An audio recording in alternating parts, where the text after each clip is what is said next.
Você já ouviu falar sobre medicina integrativa? Sabe as diferenças para a medicina convencional? Essas diferenças e algumas curiosidades eu vou te explicar aqui no vídeo de hoje.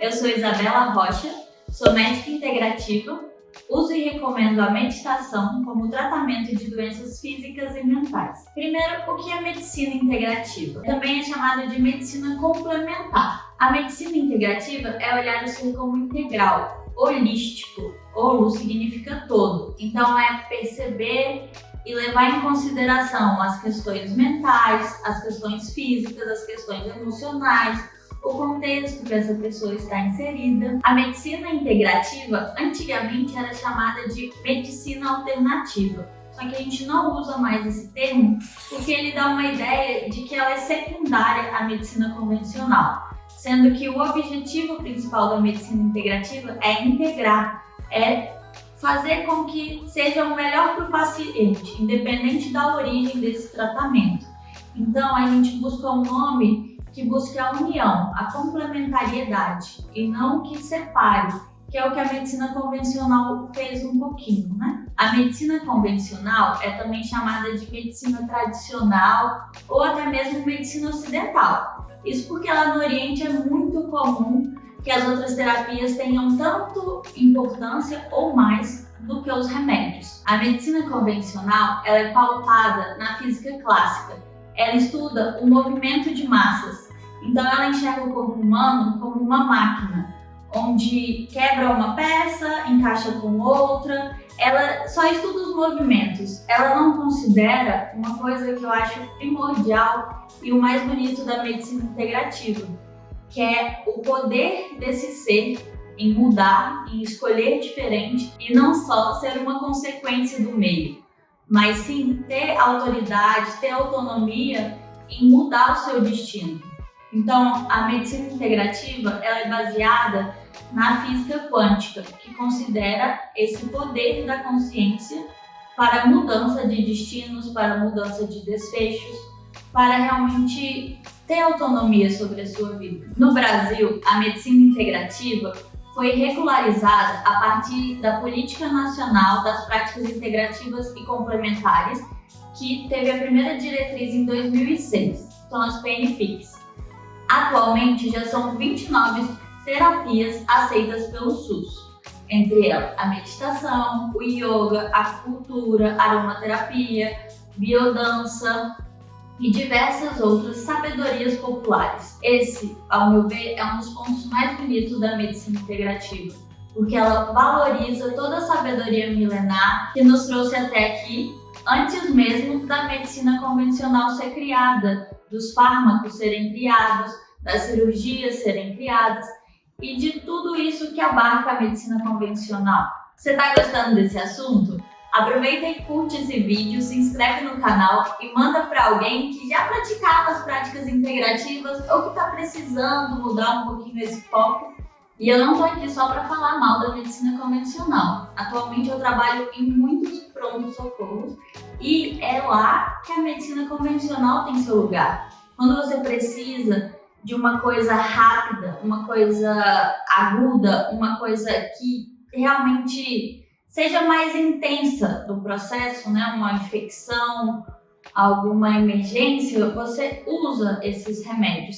Mas quando a gente está falando sobre qualidade de vida, quando a gente está falando sobre doenças crônicas, quando a gente está falando sobre doenças mentais, não tem como depender de uma coisa mecânica de retira ou coloca ou modifica, porque depende de um entendimento da pessoa sobre o processo dela.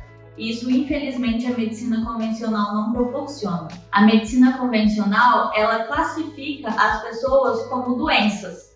Então, para de ser o João, a Maria e o Carlos. É a gastrite, o câncer, o doido. Então, não olha a pessoa individualizada, não considera qual é o contexto que o João vive, quais são as escolhas da Maria, como ela se alimenta, o que ela pensa. Nem tampouco se importa com isso. Ela só quer tratar mecanicamente doenças com remédios. Ela só quer tratar sintomas com consequências sem olhar que a causa de cada um é diferente. A medicina integrativa ela ainda tem uma barreira de ser aceita na sociedade porque ela foi marginalizada pela medicina convencional, que tomou lugares nos hospitais, nas clínicas, na mídia, boa parte disso financiada pela indústria farmacêutica, que a gente sabe que é uma das mais rentáveis do mundo, né? Um bom exemplo disso foi uma passagem que eu vi do Bill Gates falando como atualmente a gente tem mais pesquisas sobre alopécia. Alopécia, esse termo estranho, quer dizer calvície. Então tem mais gente procurando sobre homem ficando careca do que qualquer outra doença atualmente. E vocês acham que isso daí tem um fundo além do financeiro? A indústria farmacêutica ela massifica para que seja rentável e esquece de considerar quais são as principais necessidades realmente do mundo. Exemplo disso é as doenças mentais, que estão cada vez mais fortes. Tem muitos por aí que só tratam com remédio, mas o remédio ele só vai abafar o sintoma. Ele aumenta um pouco a lucidez quando diminui a dor, mas ele não favorece uma reorganização do indivíduo. E se a gente não muda, nada muda. A medicina integrativa, ela não é excludente. Ela não vai falar para você não tomar a medicação. Ela só vai falar, tome a medicação, mas busque outras vias para que isso se resolva. Nós já sabemos então as vantagens da medicina convencional. Na emergência, quando a gente precisa de uma coisa aguda, para doenças infecciosas, ela é muito vantajosa. Mas agora eu vou te contar um pouquinho do lado que nem sempre é contado. Outra questão são os efeitos colaterais das medicações. Isso é muito comum nos idosos.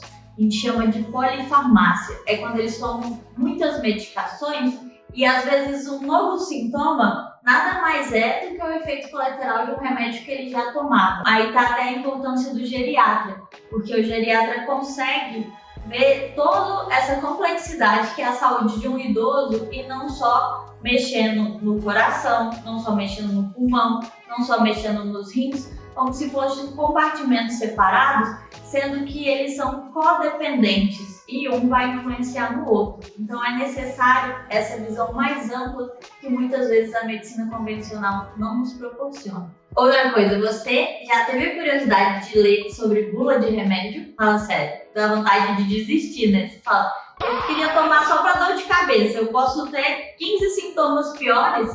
Então isso é só uma demonstração de como não é de graça. Esse químico no teu corpo, ele vai ter um peso, porque junto com eles vão outras substâncias que não vão ser usadas e que vão se acumulando ali, principalmente no nosso fígado, na nossa circulação, e são de difícil eliminação. Nós estamos passando pela chamada transição epidemiológica. O que é isso?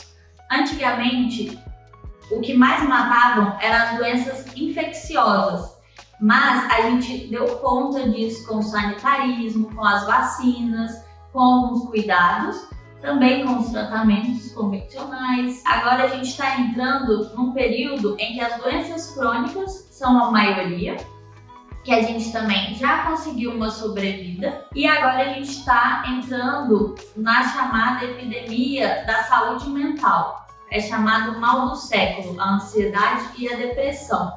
E aí que a medicina convencional começa a falhar um pouco, porque ela vai dar o remédio para abafar o sintoma, para diminuir aquela dor, para embotar aquele sentimento que está dificultando a capacidade de elaboração.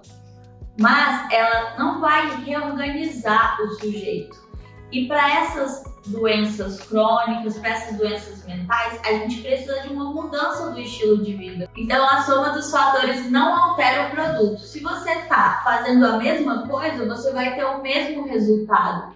E é isso que a medicina integrativa ela vem mostrar pra gente. Ela coloca o ser como centro da sua vida para perceber onde é que está ali drenando sua energia, onde é que está drenando ali sua saúde, né? Suas preocupações, suas dores, suas dificuldades, para que realmente seja mudado a causa e não a consequência. Então, mais uma vez, o propósito da medicina integrativa não é excludente, ele é integrar.